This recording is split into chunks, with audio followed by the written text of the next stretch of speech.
Bom, vamos lá. Abra sua Bíblia. Abra sua Bíblia.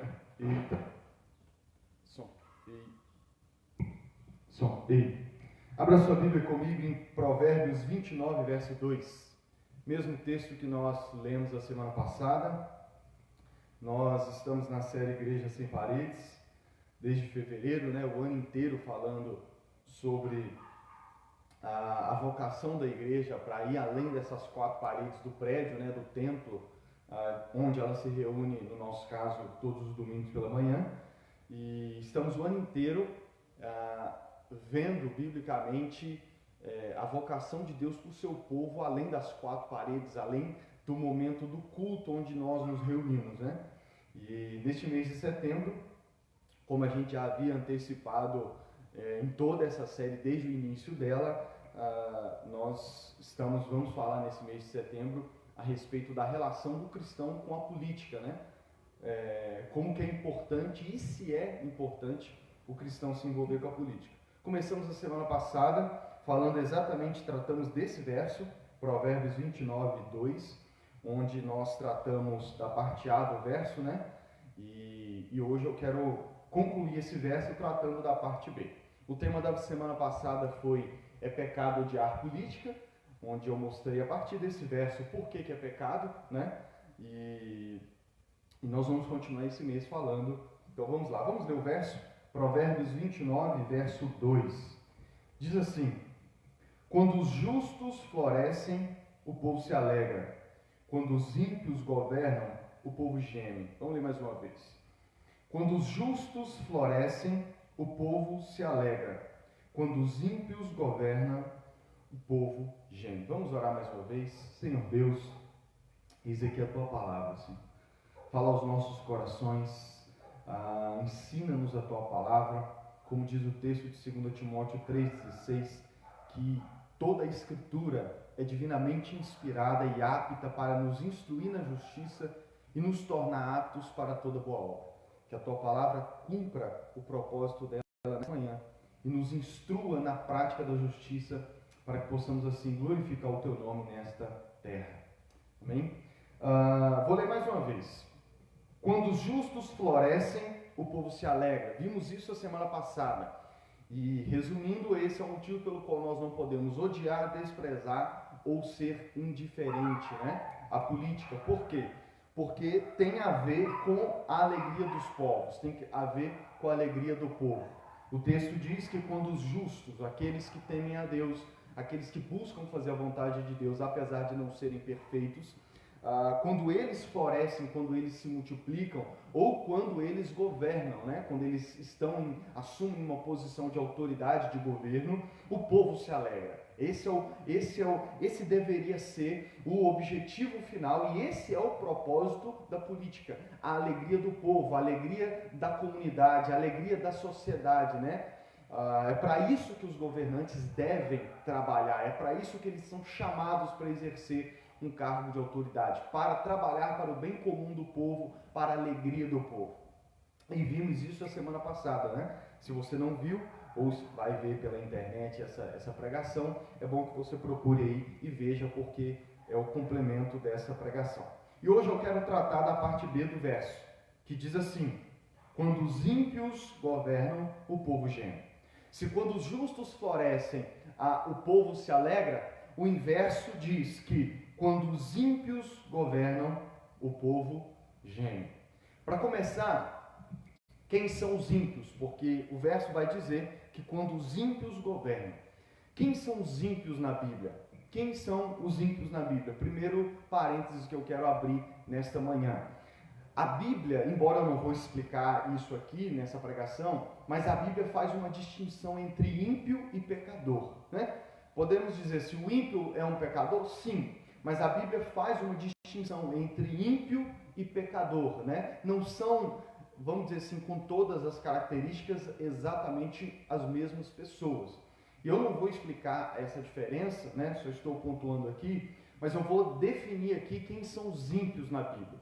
Na Bíblia, para resumir, o resumo mais simples e prático que eu que eu fiz aqui é: os ímpios são aqueles que não possuem nenhum temor, respeito ou reverência a Deus e aos homens, a Deus e às pessoas. Então, quem são os ímpios na Bíblia? E é importante porque a Bíblia de Gênesis e Apocalipse, ela vai definir quem são os ímpios.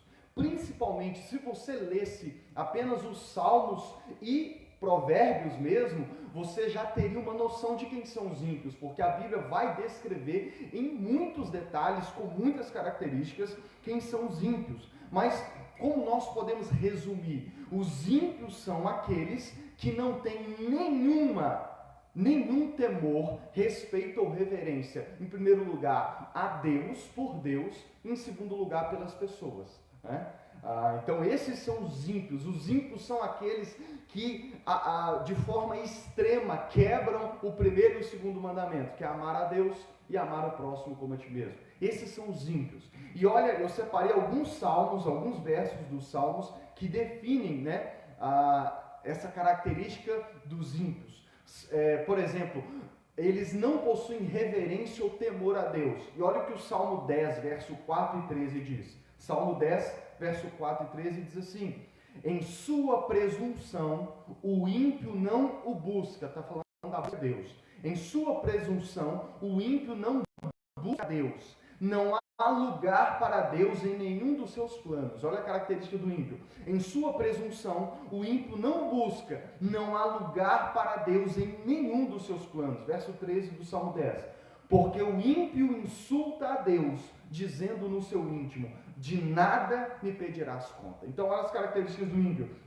Ele não busca a Deus, não há espaço para Deus, não há lugar para Deus nos seus planos, na sua vida. Verso 13, o ímpio insulta a Deus, ele insulta, ele se rebela contra Deus no seu íntimo. Às vezes pode não ser uma pessoa que fala, mas no seu íntimo ele insulta a Deus, como? Dizendo: de nada me pedirás conta. O ímpio é aquele que, por falta de temer a Deus, ele já perdeu o temor a Deus, de tal maneira que no seu íntimo ele diz: Deus não vai me pedir conta de nada. Ou seja, é uma pessoa que não crê, por exemplo, na verdade não é que ela não crê, ela não está nem aí para o juízo final, ela não está nem aí de que ela prestará contas a Deus de como que ela vive ou viveu, no caso, quando ele morrer. E então aqui é um detalhe importante, é uma característica importante. Os ímpios não necessariamente são ateus. Pelo contrário, você só pode ser um ímpio se você crê em Deus. Porque a característica do ímpio não é que ele não acredita em Deus. O ímpio não é um ateu que não acredita em Deus. O ímpio é aquele que, apesar de crer, apesar de saber que Deus existe, ele não está nem aí para Deus. Ele não teme a Deus, ele não tem temor, reverência, respeito a Deus. Deus não tem lugar na vida dele. Ele está, como dizia minha avó, pouco se lixando para quem Deus é, ou para um Deus que que nós prestaremos conta a ele diante do juízo final. Então, pontuando, é por isso que eu disse que é importante, o ímpio, ele não é o ateu, ele não é o ateu, ele não é aquele que não crê em Deus. O ímpio é aquele que, apesar de saber que Deus existe, de até mesmo crer que existe um Deus, ele não está nem aí. A forma com que ele vive é como se Deus não existisse, é como se Deus descesse aqui na terra, ele diria: não, sai para lá, o Senhor não tem nada a ver com a minha vida. Salmo 36, verso 1 e 2 diz assim: há no meu íntimo um oráculo a respeito da maldade do ímpio. Então o salmista dizendo: há no meu íntimo um oráculo a respeito da maldade do ímpio. Aí ele diz: aos seus olhos é inútil temer a Deus. Aos olhos do ímpio é inútil temer a Deus. Um outro salmo que eu não me lembro agora, não separei, lembrei agora, diz que o ímpio diz em seu coração: que vantagem eu tenho de orar a Deus? Então essa é a característica do ímpio. Verso 2, ele se acha tão importante que não percebe nem rejeita o seu pecado. Olha a característica do ímpio. Ele se acha, verso 2 do Salmo 36, ele se acha tão importante que não percebe nem rejeita o seu pecado. Os ímpios são aqueles que, na maioria das vezes, eles já perderam o temor a Deus de tal maneira que eles já não sabem distinguir o que é certo e errado, e eles já não sabem mais perceber o que é pecado, os pecados em sua vida. Eles já não enxergam mais a trave no seu olho, como disse Jesus. E quando percebe, ele não rejeita o seu pecado. O ímpio é aquele que, mesmo às vezes reconhecendo o seu pecado, reconhecendo que a sua atitude é abominação contra Deus, é um pecado contra Deus, ele não está nem aí, ele não rejeita o seu pecado. O ímpio é aquele que, quando ouve pregações, que quando ouve o aconselhamento, quando ouve alguém falar, instruí-lo e de fato apontar na palavra de Deus o seu pecado, que aquela atitude é pecado, ele não está nem aí. Nem por isso, nem você confrontando ele, nem você abrindo a Bíblia e mostrando para ele que aquela atitude dele é pecado, nem assim ele cai em si, como por exemplo fez o filho pródigo, naquela parábola. Ele não cai em si em momento nenhum. O ímpio é aquele que pode chegar lá na lavagem dos porcos, como foi o filho pródigo. Ele não se arrependerá, ele não rejeitará o seu pecado. Mas o ímpio também é aquele que já perdeu toda a reverência e respeito para com as pessoas. E olha o que o Salmo 37, verso 12 e 14 diz. Salmo 37, verso 12 e 14. Os ímpios tramam contra os justos e rosnam contra eles. Os ímpios tramam contra os justos e rosnam contra eles, como um cachorro, rosnam contra eles. O ímpio é aquele que, além de se rebelar e estar em ativa rebelião contra Deus, ele também está em ativa rebelião contra os justos, contra aqueles que temem a Deus, contra aqueles que buscam cumprir a justiça de Deus, contra aqueles que buscam fazer a vontade de Deus. O ímpio é aquele que se coloca como inimigo dos justos, como inimigo daqueles que são fiéis a Deus e que buscam fazer a vontade de Deus. O ímpio é aquele que, quando os justos, quando aquele que serve a Deus vem conversar com ele, vem anunciar para ele a palavra de Deus, a lei de Deus, ele se levanta contra eles. Ele não basta ele não ser justo, não basta a vida dele ser totalmente oposta dos justos. Além disso, ele ainda persegue os justos, ele ainda é contra os justos. Além disso, ele sempre está rosnando para os justos, para aqueles que fazem a vontade de Deus. Os ímpios são aqueles que a vida dos justos incomoda eles de tal maneira que eles têm que perseguir os justos. Verso 14 do Salmo 37. Os ímpios desembanham a espada e preparam o arco para abaterem o necessitado e o pobre, para matarem os que andam na retidão. Olha a característica do ímpio. Verso 14. Os ímpios desembanham a espada ou preparam o arco para abaterem o necessitado e o pobre. Nessa série, se você tem acompanhado, você já entende o peso desse verso. O ímpio é aquele que prepara a espada, que prepara o arco e flecha, o arco de arco e flecha, para quê? Para abater o necessitado e o pobre. O ímpio é aquele que já perdeu de tal maneira o temor e a reverência para com as pessoas, para aqueles criados à imagem e semelhança de Deus, e isso é automático. Se você perde a reverência e o respeito a Deus, é impossível você respeitar as pessoas criadas por Deus. Se você já perdeu o temor ao Criador, quem dirá a criação? Então, se você não ama a Deus, como você amará o próximo? Essa é uma conexão inseparável que a Bíblia faz em toda ela. Então, se o ímpio já perdeu o temor, o respeito, a reverência a Deus, quem dirá as pessoas? E é por isso que ele não respeita mais as pessoas, de tal maneira que ele tira a espada da bainha e prepara o seu arco para quê? Para abater o pobre e o necessitado. Ele é um carrasco na vida do pobre e do necessitado. E nessa série, durante toda ela, nós temos visto como que isso também é uma afronta a Deus. Um Deus que exige, o Deus que define em sua palavra que uma das características dos justos é ajudar os pobres e os necessitados. E o verso continua, para matarem os que andam na retidão. Além como diz, além de tramar contra os justos, se necessário for, e se tiver oportunidade, o ímpio matará aqueles retos, aqueles justos. Esses são os ímpios na Bíblia. Esses são os ímpios na Bíblia.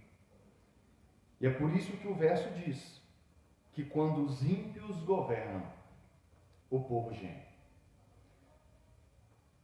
Quando os ímpios governam, o povo geme. Quando esse tipo de pessoa assume o poder, assume o governo, recebe uma posição de autoridade, uma posição que lhe confere autoridade, que lhe confere poder, que lhe confere o poder de fazer, o poder de mexer nas estruturas da sociedade.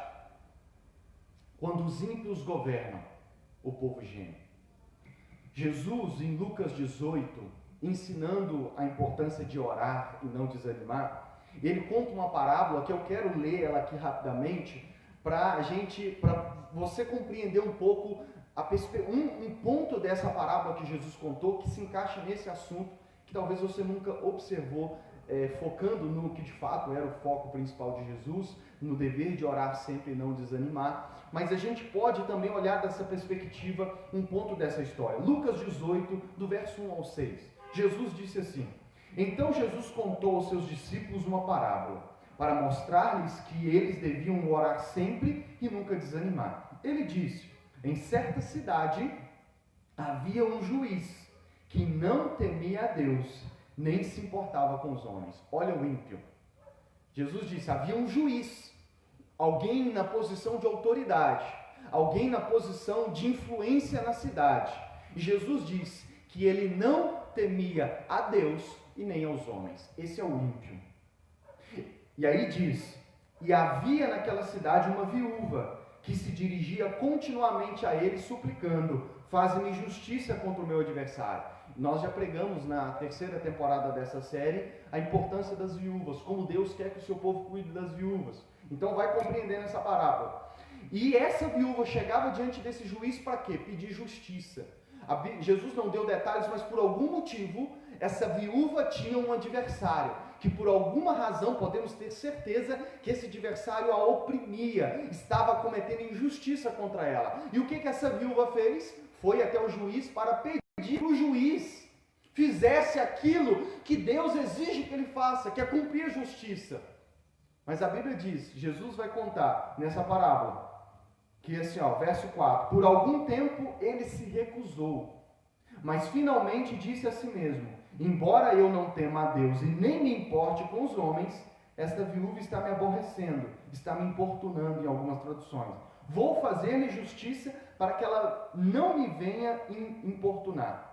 E o Senhor continuou: ouçam o que diz o juiz injusto. Então esse juiz, posição de autoridade e governo, que não temia a Deus e aos homens, não, por algum tempo ignorava o clamor daquela viúva, e não queria exercer a justiça, cumprir a justiça em favor daquela viúva. E ele só o fez porque aquela viúva era uma viúva persistente, porque era uma viúva que não desistiu e ficou no pé dele dizendo: faze-me justiça, faze-me justiça. E é por isso que ele fez. Mas aqui eu quero te ajudar a entender, e aqui eu vou trazer para cá, para esse contexto que eu estou abordando e no contexto dessa série. Jesus falou a respeito de uma viúva persistente, de uma viúva que não desistiu, de uma viúva que perseverou. Mas deixa eu te dizer, e no caso das viúvas que desanimam, das viúvas que não têm tanta força, não têm tanto vigor para perseverar, clamando ao juiz iníquo, ao juiz injusto. Jesus chamou ele de juiz injusto.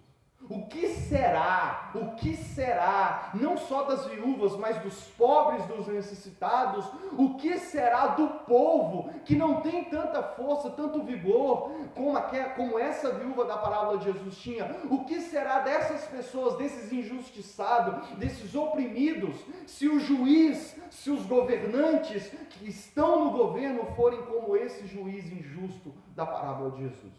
E é por isso que Provérbios vai dizer que quando os ímpios governam, o povo geme. E percebe a palavra que a palavra de Deus usa: gemer. Quando os ímpios governam, o povo geme. Por quê? Porque eles não temem a Deus e nem os homens, nem as pessoas, e estão nem aí para eles. Pelo contrário, eles vão usar a estrutura de governo, eles vão usar o seu poder e a sua influência para justamente o contrário. como nós vamos ver mais para frente. Se o propósito do governo é a alegria do povo, o que acontece quando o governante não teme a Deus e nem as pessoas? Se o propósito do governo, se o propósito pelo qual Deus, o Criador, instituiu autoridades, porque Paulo vai dizer em Romanos 13 que toda autoridade, e aqui falando sim em questões políticas, toda autoridade, e aqui é somente ali a autoridade de governo, de política, toda autoridade é constituída por Deus. Se Deus instituiu aqueles cargos de autoridade, se Deus inspirou e iluminou os homens para desenvolverem a política, para quê? Tendo com qual motivo e propósito? A alegria dos povos, a alegria das pessoas, o bem comum das pessoas, o bem comum da cidade. Mas se esse é o objetivo da política, o que acontece com ela quando os ímpios governam? Quando é os ímpios que assumem esses cargos e essas funções políticas? O livro de Provérbios, como eu disse, e eu fiz uma introdução na semana passada, Provérbios 9 e 10 diz assim: o temor do Senhor é o princípio da sabedoria, e o conhecimento do santo é entendimento. O temor a Deus, o temor ao Senhor é o princípio da sabedoria. E eu disse a semana passada que o livro de Provérbios é para ensinar o caminho da sabedoria e no contexto da família real. No contexto de ensinar a sabedoria, ensinar o caminho da sabedoria, para quê? Para que os governantes governem com justiça. Se você estudar Provérbios, você vai ver. Por exemplo, Provérbios 8, verso 15 diz assim, é como se fosse a sabedoria dizendo: por meu intermédio os reis governam e as autoridades exercem justiça. Olha a sabedoria, a poesia de Provérbios dizendo, é como se a sabedoria estivesse dizendo: por meu intermédio, através de mim, os reis governam e as autoridades exercem justiça. Verso 16, também por meu intermédio governam os nobres, todos os juízes da terra. Então Provérbios vai dizer que Deus vai dizer que é através da sabedoria, essa dada por Deus, essa vinda por Deus, que os governantes governam, que os juízes exercem justiça na terra. Só que Provérbios vai nos mostrar em todo o livro que qual é o princípio da sabedoria. Como que eu adquiro, como que eu governante, ou como que eu candidato a uma função política, como que eu adquiro, como que eu recebo essa sabedoria através da qual eu governo e exerço justiça. Provérbios vai dizer que o temor do Senhor é o princípio dessa sabedoria. Agora, se é através da sabedoria que os reis nobres, justos governam para a alegria do povo, e o temor do Senhor é o princípio dessa sabedoria, o que acontece quando os ímpios, que já não têm temor a Deus, governam? Por isso que o governo dos ímpios faz o povo gemer, porque é um governo sem sabedoria. E um governo sem sabedoria é um governo que será impossível, posso afirmar isso, será impossível trabalhar para a alegria do povo. Um governo sem sabedoria, sabedoria que vem do alto, como diz Tiago, a sabedoria que vem de Deus. Se o ímpio governa sem essa sabedoria, porque ele já não teme a Deus e as pessoas, o resultado é desastroso. O resultado é desastroso. E se nós vemos aqui, voltando para a história de Israel, se nós vemos na história bíblica, na história de Israel, que até mesmo aqueles que andaram com Deus, quando assumem o poder, quando assumem o governo, e como nós vemos em nossos dias, não é diferente. Se até aqueles que dizem ser de Deus, que dizem temer a Deus, quando assumem uma posição de governo e de poder, eles são tentados e, infelizmente, nós temos visto que na maioria das vezes eles se corrompem. Como diz o velho ditado, você quer conhecer uma pessoa, dê poder a ela. Se até aqueles que dizem andar com Deus e que às vezes antes dessa posição andavam com Deus, eles são tentados e, infelizmente, têm se corrompido, quem dirá então o ímpio, que já não teme a Deus e as pessoas? E é por isso que o resultado é o povo geme. O povo geme. Como eu também disse a semana passada, a maioria desses provérbios são de Salomão. E nós vimos a semana passada que Salomão começou bem. Salomão foi o filho de Davi que sucedeu o trono ao rei Davi, ainda considerado o maior rei de Israel, o maior rei que Israel teve. Na verdade, se você ler Reis, os 2 livros de Reis na Bíblia e os 2 livros de Crônicas, você vai ver que Deus colocou Davi, Deus fez de Davi um modelo de rei. Tanto que ao longo do livro de Rei, quando Deus vai confrontar os reis que foram ímpios, Deus diz assim: você não andou no caminho do seu pai Davi. Então, Davi se tornou um modelo. E Salomão foi o primeiro filho que Deus escolheu e Davi escolheu para sucedê-lo no trono. E Salomão começou bem, como vimos a semana passada. Salomão é aquele que, quando Deus disse para ele: pede-me o que quiser e eu vou te dar, Salomão pediu o quê? Sabedoria. Para quê? Ele disse: para que eu saiba governar esse tão grande povo do Senhor. Salomão começou bem. Salomão começou o seu reinado entendendo o propósito da política. Salomão começou o seu reinado entendendo qual era a única forma através da qual ele poderia ser um bom rei, que era através da sabedoria de Deus. Mas infelizmente, ao longo da sua jornada, Salomão se corrompeu. Salomão se tornou ímpio e Salomão não terminou bem. Olha o que diz 1 Reis, capítulo 11, verso 4 a 6. À medida que Salomão foi envelhecendo, suas mulheres o induziram a voltar-se para outros deuses, e o seu coração já não era totalmente dedicado ao Senhor, o seu Deus, como fora o coração do seu pai Davi. Está vendo? Como que Davi é o modelo. E a Bíblia diz que à medida em que Salomão foi envelhecendo, por causa das suas muitas mulheres, ele teve 700 esposas e 300 concubinas, ou o inverso, não lembro agora.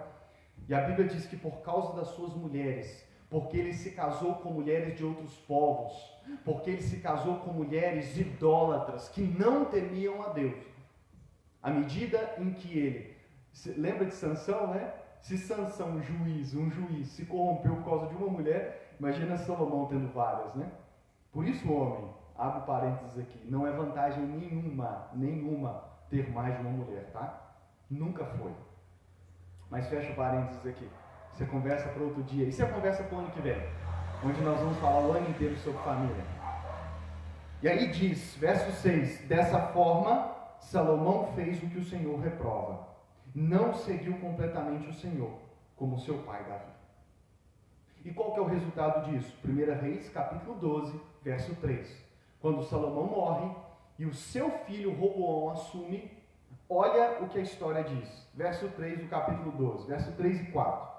E mandaram chamar Roboão, filho de Salomão, sucessor no trono. Então ele, Roboão, e toda a Assembleia de Israel foram ao encontro de Roboão e disseram: teu pai colocou sobre nós um jugo pesado, mas agora diminui o trabalho árduo e esse jugo pesado, e nós te serviremos. Quando o filho de Salomão assumiu o trono, o neto de Davi, quando Roboão assumiu o trono, o que o povo fez? Chamaram os líderes do povo, fizeram uma reunião, convocaram Roboão e disseram para ele: o teu pai colocou um duro fardo sobre nós. Você sabe o que ao longo da história a Bíblia vai dizer? Isso é o que a maioria das pessoas não sabe. A maioria dos crentes não percebe isso. Não lê, ou quando lê a Bíblia, os seus olhos seus olhos não enxergam essas coisas.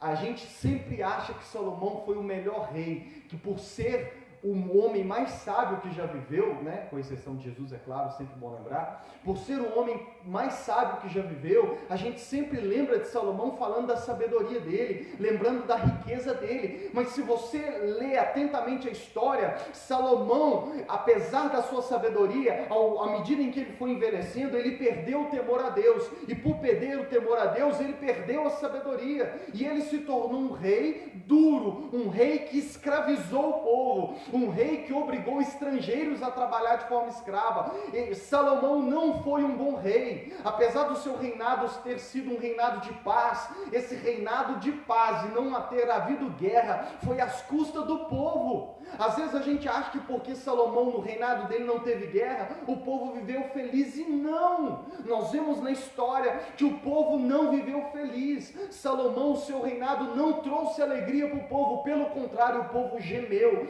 porque ele impôs duros fardos. O templo do Senhor e o seu reinado e a sua casa, o seu palácio real, Salomão construiu às custas do povo. Salomão oprimiu o povo de Deus. Tanto que quando o seu filho assume o reinado, o que o povo faz? O povo acende a esperança. O povo chega diante de Roboão e diz: Roboão, o teu pai não foi um bom rei, o teu pai nos oprimiu, o teu pai colocou um duro fardo sobre nós. Diminui esse fardo. Diminui, não seja como ele, e nós te serviremos com alegria. Podemos entender implicitamente aqui. Mas infelizmente, não vou entrar nos detalhes, a resposta de Roboão foi pior ainda. A resposta de Roboão, influenciado pelos seus jovens amigos, e não tendo ouvido os mais velhos, os anciãos, Roboão disse: o meu mindinho vai ser mais grosso do que a cintura do meu pai. Então, e esse já é um apontamento para o decorrer da história bíblica. Quando você começa a ler a história a partir de Salomão, você vai ver que os reis, a maioria dos reis que foram assumindo o trono, o reinado de Israel, a maioria dos reis foram ímpios. Com raras exceções, e a gente vê isso em Reis e Crônicas, com algumas exceções, muito poucas, infelizmente a maioria dos reis de Israel foram ímpios, tornaram-se ímpios, não seguiram o caminho de Davi. Pelo contrário, eles foram cada vez piorando. O exemplo é o próprio Roboão, que disse que o seu dedo mindinho seria mais grosso que a cintura do seu pai, ou seja, que ele seria pior do que o seu pai foi. E esse é um prenúncio do que foi a história de Israel a partir daí. Um rei pior do que o outro, um rei fazendo coisas piores do que o outro. A partir de Salomão, é só ladeira abaixo, se você estuda e vê a história. Se você estuda e vê a história. É por isso que, agora conectando com o início da nossa série, com a primeira temporada da nossa série, lá atrás, lá no começo do ano, nós vimos na primeira temporada dessa série, que Deus começou a levantar os profetas. A nação chegou num nível tão rebelde, tão pecaminoso, tão corrupto, e nós vimos isso naquela pregação de Miqueias, se não me falha a memória, uma das primeiras pregações cujo tema você encontra a gravação é Pratique a Justiça. O Senhor ordena, pratique a justiça. Foi uma pregação que eu fiz resumindo o livro de Miqueias, do profeta Miqueias. Naquela pregação nós começamos a ver, depois eu preguei Isaías, preguei Jeremias e preguei, acho que foram só esses profetas, né? Mas eu fui resumindo ao longo dessa série como que Deus começou a levantar os profetas. Para quê? Para confrontar o pecado, a corrupção, a injustiça do povo inteiro como nação, mas também dos reis e até mesmo dos profetas e sacerdotes, dos líderes religiosos, dos líderes políticos e de todo o povo. Eu vou ler novamente Miqueias, capítulo 3, verso 1, 2 e 9, e focando agora nos governantes. Olha o que o profeta Miqueias diz. Então eu disse: ouçam, vocês que são chefes de Jacó, Jacó que é Israel, governantes da nação de Israel, vocês deveriam conhecer a justiça. A nação chegou num nível tão grande que Deus começou a levantar os verdadeiros profetas, porque os falsos só passavam a mão na cabeça dos governantes, porque também já eram corruptos. Deus levanta verdadeiros profetas e olha o que Deus manda os profetas dizerem. Ouçam vocês, chefes de Jacó, governantes da nação de Israel. Aí olha o que Deus diz para ele. Vocês deveriam conhecer a justiça. Em outras palavras, o que eu tenho dito aqui é os governantes deveriam entender que o propósito da função deles, a vocação pela qual Deus os chamou, Deus instituiu posições de autoridade para quê? Para que eles sejam os principais agentes de justiça, para que o povo se alegrasse. Verso 2: mas odeiam o bem e amam o mal, arrancam a pele do meu povo e a carne dos seus ossos. Olha a linguagem que Deus usa em Miqueias. Vocês deveriam conhecer a justiça, e o que fica implícito é que eles não estão exercendo a justiça. Em segundo lugar, vocês odeiam o bem e amam o mal. Esse é o ímpio. Terceiro lugar, olha a linguagem que o profeta usa. Vocês estão arrancando a pele do meu povo. Verso 9. Ouçam isto, vocês que são chefes da descendência de Jacó, governantes da nação de Israel, que detestam a justiça e pervertem tudo que é justo. Olha a característica do ímpio no governo. Eles detestam a justiça e pervertem tudo que é justo. Por isso que eu disse, quando o ímpio governa, ele não só vai perverter, ele não só vai negar a justiça, vai detestar a justiça, como ele vai perverter tudo que é justo. Quando os ímpios governam, ainda que o governo anterior foi justo, eles vão perverter tudo que foi feito. Foi isso que Salomão fez com o reinado do seu pai Davi, e foi isso que Roboão fez ainda mais com o reinado do seu já ímpio pai Salomão, pelo menos no fim da sua vida. E é por isso que, como eu disse, esse é o contexto de Deus levantar os profetas. Quem são os profetas? Também falei disso lá no começo dessa série. Quem são os profetas? Os profetas são aqueles homens que Deus levantou, que não temiam aos corruptos, aos ímpios. Eles temiam mais a Deus. E eles são aqueles que Deus levantou para colocar as palavras dele na boca deles, para confrontar. E aqui eu já disse lá na primeira da temporada, eu disse para vocês que uma das principais características do profeta é falar contra o povo, é profetizar contra o povo. E eu lembro, vou repetir aqui que é sempre bom, né? Os profetas, hoje em dia a gente tem uma imagem de profeta de falar o que a gente quer ouvir.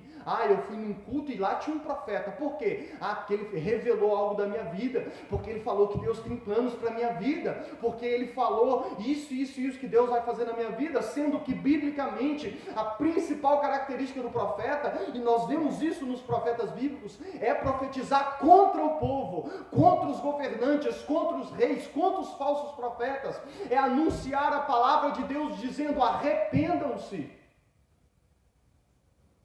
E olha o que Miqueias diz no verso 8. Dentro desse contexto ele diz assim, mas, ele estava falando dos falsos profetas, dos governantes corruptos, e aí ele diz assim: mas quanto a mim, graças ao poder do Espírito do Senhor, estou cheio de força e justiça, para declarar a Jacó a sua transgressão e a Israel o seu pecado. Olha a definição do profeta. Lucas, o que é ser um profeta bíblico? É isso aqui, ó. Graças ao poder do Espírito do Senhor que vinha sobre os profetas, eles estavam cheios de força, por isso que eles não temiam a oposição dos governantes ímpios, dos falsos profetas.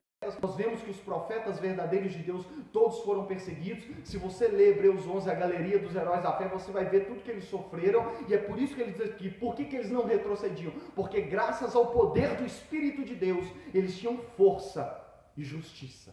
Eles sabiam o que Deus queria que fosse exercido na terra e na nação. Justiça. Para quê? Para declarar a Jacó a sua transgressão e a Israel o seu pecado. Que é basicamente a mesma coisa.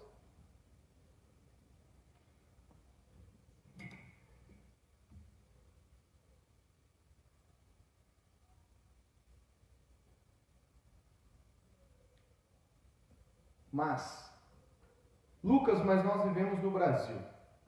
Pois bem, veja como começa o livro do profeta Miqueias. Olha como que Miqueias começa.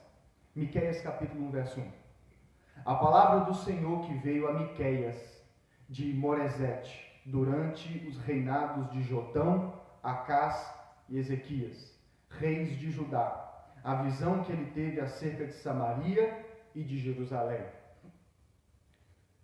O chamado do profeta sempre começa com o povo de Deus. No caso do Antigo Testamento, com a nação de Israel. Mas eu já adiantei nessa série, em outras pregações, que isso hoje é uma realidade a respeito da igreja.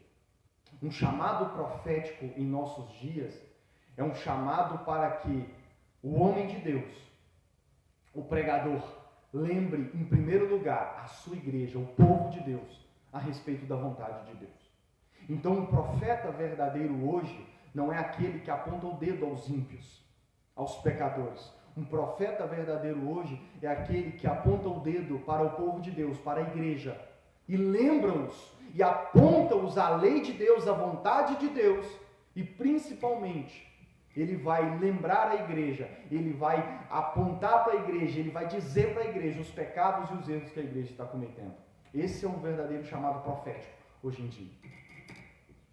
Mas olha o que o verso 2 de Miqueias diz: ouçam todos os povos, prestem atenção, ó terra, e todos os que nela habitam, que o Senhor, o soberano do seu santo templo, testemunhe contra vocês. Deixa eu dizer para você, e aqui já começa a palavra vir de aplicar ao nosso coração, aos nossos dias de hoje, no Brasil.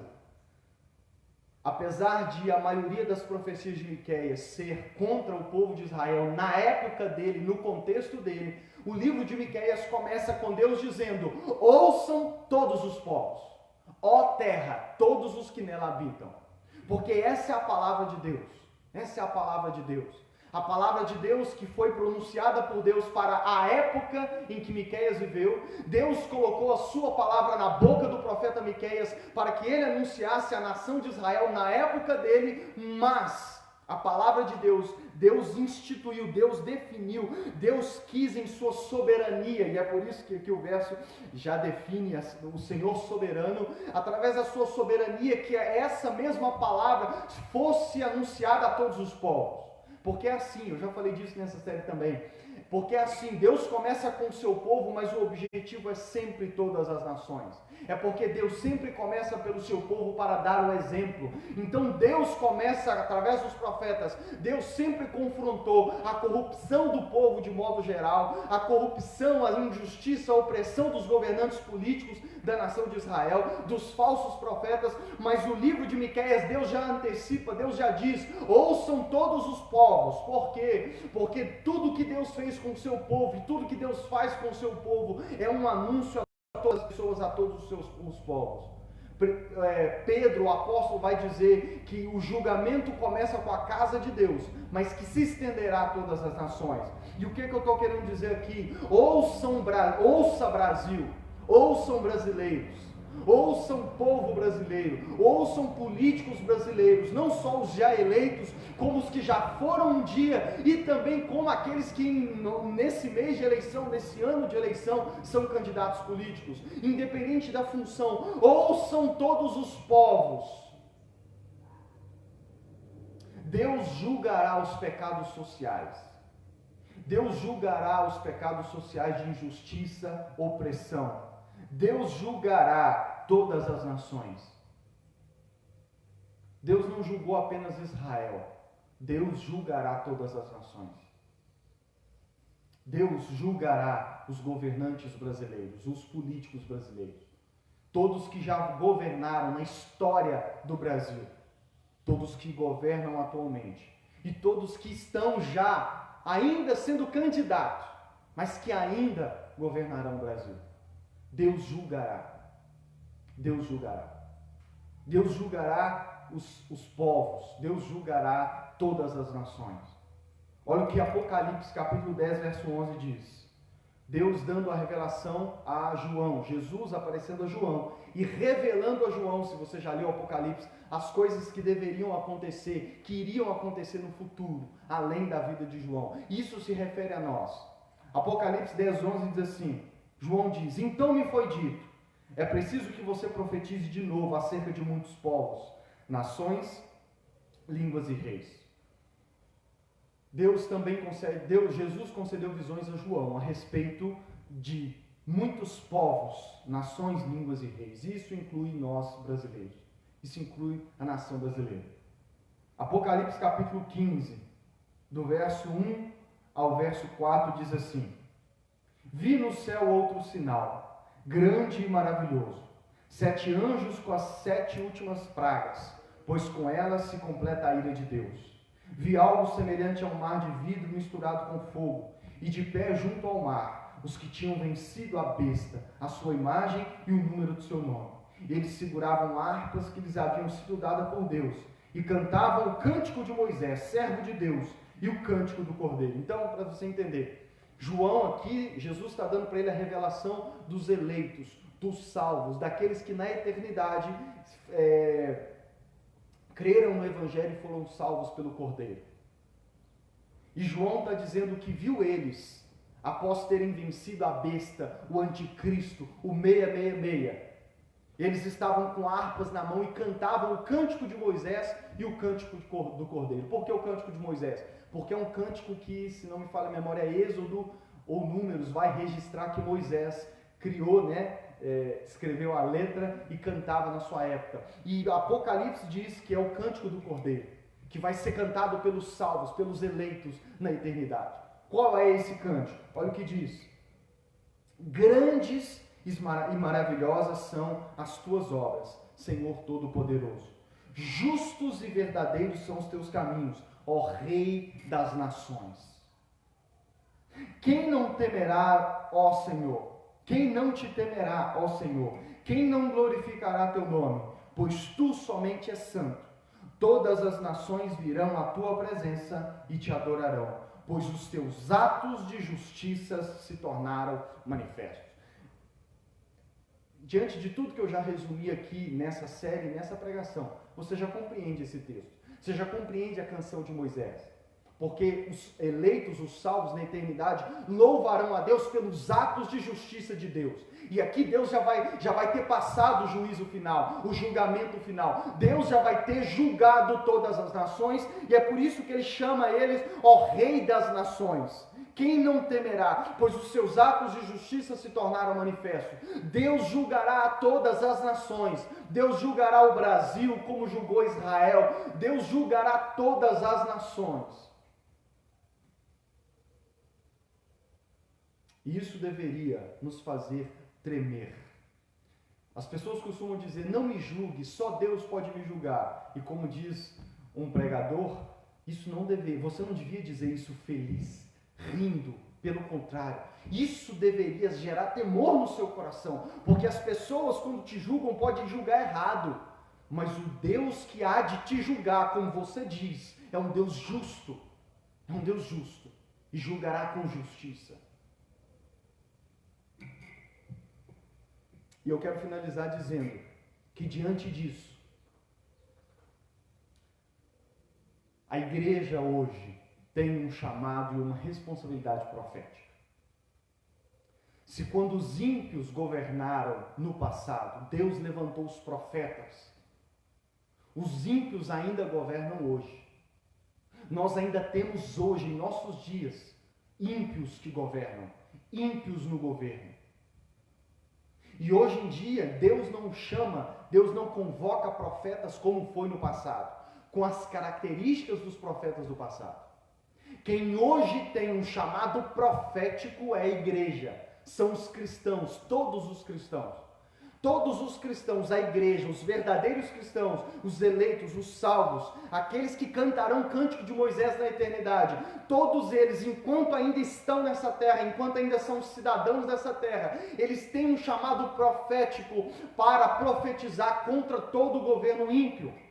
Jesus disse no Sermão do Monte, eu li semana passada, bem-aventurados os que têm fome e sede de justiça, pois serão satisfeitos. Esses são os cristãos devem ter fome e sede de justiça. Jesus também diz no verso 10, bem-aventurados os perseguidos por causa da justiça. Por que perseguido por causa da justiça? Porque eles não se calam e por causa da sede e fome de justiça, eles bradam, eles erguem a sua voz, como vimos em toda essa série, eles erguem a sua voz em favor dos injustiçados, dos oprimidos, em favor daqueles do governo, do povo gemendo, eles erguem a voz em favor do povo que geme, e eles clamam para que justiça seja feita. Esse é um chamado, uma vocação para todos os cristãos.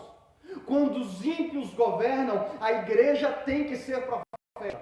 Quando os ímpios governam, os cristãos têm que erguer a sua voz, levantar a sua voz e protestar, e serem proféticos, serem a voz de Deus, a boca de Deus, para erguer a voz, para abrir a voz, citando a palavra de Deus, apontando a palavra de Deus e serem proféticos. Jesus diz no verso 10 também, pois eu lhes digo, falando com seus discípulos, se a justiça de vocês não for muito superior à dos fariseus e mestres da lei, de modo nenhum entrarão no reino dos céus, de modo nenhum nós cantaremos na eternidade o cântico de Moisés e do Cordeiro. se aqui nessa vida nossa justiça não for maior do que, como eu disse semana passada, do que a justiça dos de esquerda, do que a justiça dos de direita, do que a justiça das ONGs e de todos aqueles que lutam pela causa dos necessitados e aflitos.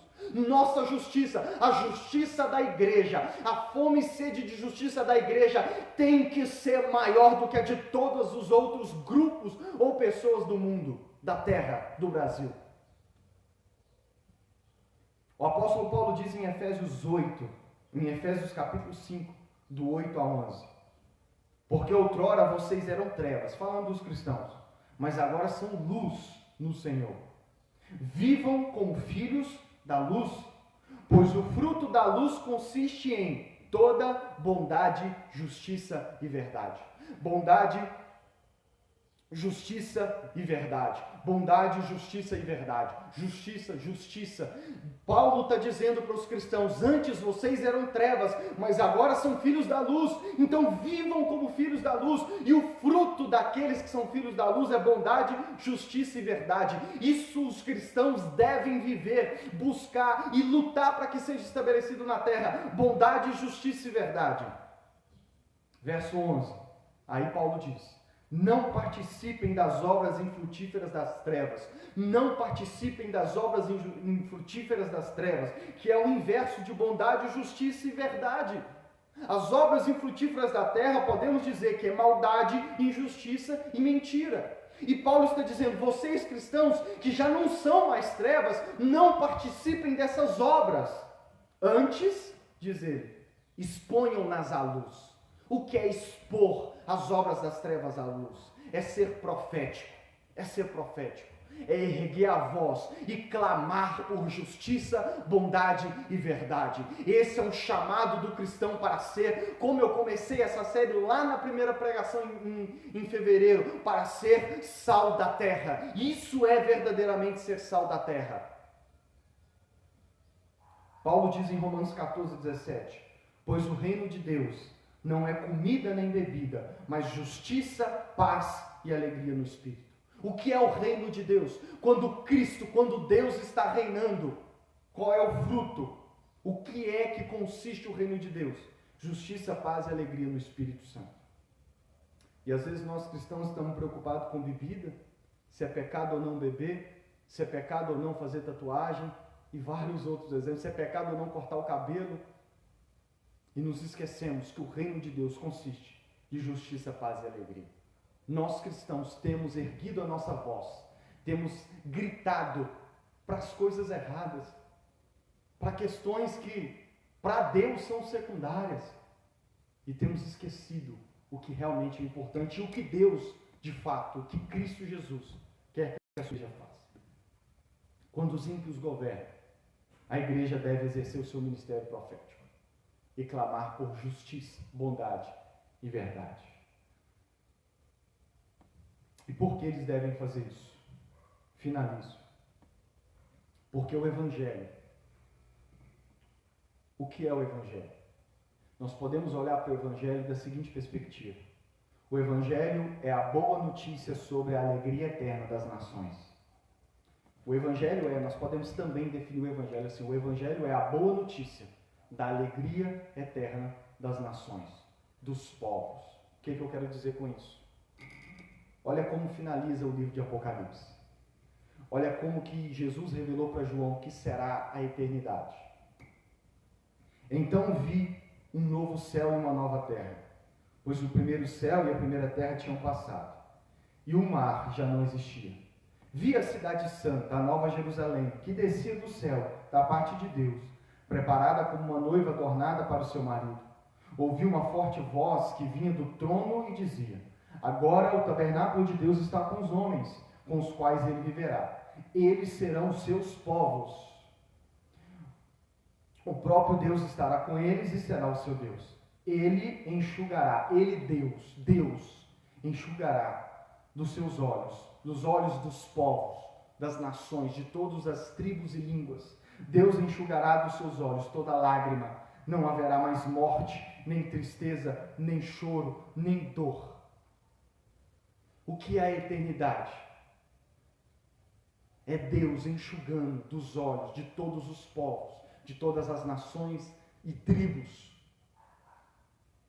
toda lágrima e tirando toda dor, tristeza, choro. Ou seja, Deus fazendo com que a alegria dos povos seja eterna, fazendo com que o povo, as nações não mais gemam por causa do governo dos ímpios, porque agora Ele é o Rei soberano sobre todas as nações, sobre todos os povos. Um só povo, um só Rei. E a boa notícia do Evangelho, quando a igreja convoca as pessoas principalmente para crer no Evangelho, quando você, cristão, creu no Evangelho, você creu numa boa notícia a respeito de que por causa do que Cristo Jesus fez aqui nessa terra há quase 2000 anos atrás, a alegria dos povos será eterna, porque Ele, o justo juiz, será o Rei sobre todas as nações. É nisso que você creu, é nisso que eu convoco você a crer. E se nós que somos cristãos cremos nesse Evangelho, nessa verdade, se nós entendemos que Jesus morreu não apenas para perdoar os meus pecados, não apenas para transformar a minha vida nessa terra, mas para que a eternidade seja uma alegria eterna, onde não haja morte, tristeza nem dor. Como nós podemos viver nessa terra sem nos preocupar com que já nessa vida justiça, bondade e verdade sejam feitas? João continua dizendo, nos versos 22 e 26, não vi templo algum na cidade, pois o Senhor, Deus Todo-Poderoso e o Cordeiro são seu templo. A cidade não precisa de sol nem de lua para brilharem sobre ela, pois a glória de Deus a ilumina, e o Cordeiro é a sua candeia. Verso 24, as nações andarão em sua luz. O que é a luz? Bondade, justiça e verdade. As nações, o Brasil andará na sua luz, e os reis da terra lhe trarão a sua glória.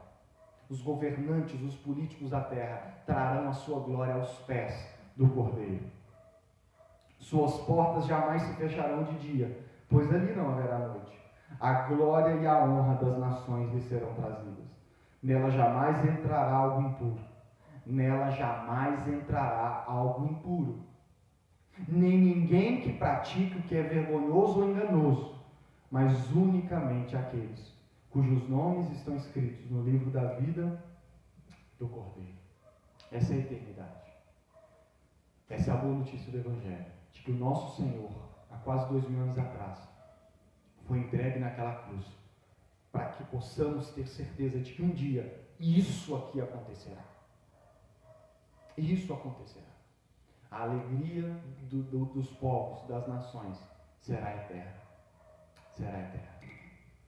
Jesus é o Rei dos Reis, cujo reino será eterno. E é por crermos nesse Rei, porque oramos, venha a nós o teu reino, seja feita a tua vontade, assim na terra como é feita no céu. E como podemos orar, como será feita na eternidade? É por crermos nesse Rei, nessa boa notícia. Porque oramos como Ele nos ensinou, venha a nós o teu reino, seja feita a tua vontade, na terra como é feita no céu. E como será na eternidade. É por isso que nós cristãos, enquanto estivermos nessa terra, devemos ser o principal povo que busca justiça, que tem fome e sede de justiça. E que entendem que a política, o seu propósito, é a alegria do povo. É para que bondade, justiça e verdade seja estabelecida numa cidade, numa nação, para que o povo se alegre. E é por isso, por entender isso, que nós também entendemos que quando os ímpios governam, nós devemos ser proféticos. 3 aplicações práticas e vamos orar.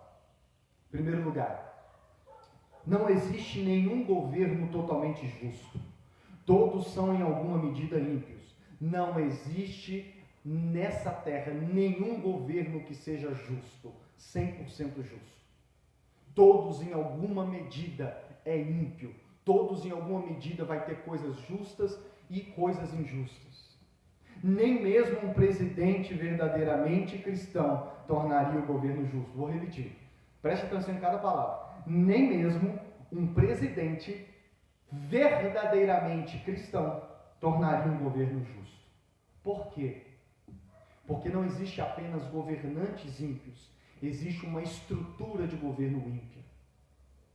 E não vou, só para explicar isso aqui exigiríamos tempo. Nós conversamos em off, né? Não existe apenas governantes ímpios, existe uma estrutura de governo ímpio. Salomão não se tornou apenas ímpio. A estrutura do governo dele foi ímpio. E ainda é realidade hoje. Ainda é realidade no Brasil. Segundo, Deus julgará a estrutura de governo e os governantes do Brasil. Deus julgará, não só os governantes e políticos brasileiros, não só os que já foram, não só os que são e os que ainda serão na história do Brasil, até que o juízo chegue. Deus julgará. Deus julgará. Por isso que os cristãos não podem ter políticos de estimação. Por isso que os cristãos não podem ter um político que eles idolatram. Porque eles têm que ser proféticos, independente de quem lá esteja. Independente de quem seja eleito nas próximas eleições. A igreja, o cristão, tem que ser profético. Ah, mas o que foi eleito, ele é mais simpático conosco. Não perca o seu chamado profético. Ah, o que assumiu, ele é totalmente ímpio, então sejam proféticos. E é por isso que nós não podemos idolatrar político nenhum. Porque quando nós idolatramos político, nós perdemos a vocação profética. Porque quando nós idolatramos um político, nós não profetizaremos, nós não seremos profeta, nós não iremos gritar, clamar por justiça, nós não iremos apontar o dedo para ele quando ele errar. E terceiro e último, Deus julgará a igreja, os cristãos, se eles não cumprirem a sua vocação profética na nação. Deus há de julgar nós cristãos e a igreja, se nós não formos profetas nessa nação. Principalmente quando os ímpios governarem, ou quando os ímpios governam. O voto é importante. O voto é um meio de nós sermos profetas contra o governo dos ímpios. Mas não pode ser apenas o voto no mês que vem. Nós devemos ser profeta durante todo o governo daquele governante. Nós não devemos apenas participar da política para eleger os governantes. E aqui eu estou falando não só de presidente, de todas as esferas. Mas nós temos que continuar sendo profetas durante todo o governo daquele governante. Para que naquilo em que ele for ímpio, nós seremos profetas. E naquilo em que eles forem justos, nós também, com todo o povo, nos alegraremos. Vamos orar. Senhor Deus, obrigado pela Tua palavra. Oro para que em alguma medida eu possa ter sido profético nessa manhã. Senhor, que o Senhor desperte os cristãos dessa nação, para que eles sejam profetas, para que quando os ímpios governarem, ou durante o governo dos ímpios, em todas as esferas da sociedade do Brasil, da nossa nação, que a igreja, que os cristãos possam ser proféticos, que eles possam, por causa do Teu Espírito que foi derramado sobre nós, por causa do mesmo Espírito Santo que o Senhor derrama e derramou sobre todos os crentes, que por causa do Teu Espírito, como o Messias disse, possamos estar cheios de força e de justiça, para sermos profetas nessa nação. Te agradeço pela Tua palavra, que possamos viver para a glória do Senhor, em nome de Jesus. Que o amor de Deus, nosso Pai, a graça de nosso Senhor Jesus Cristo e a doce comunhão do Espírito sejam com todos vocês. Que vocês vão em paz e vivam na luz para a glória de Deus.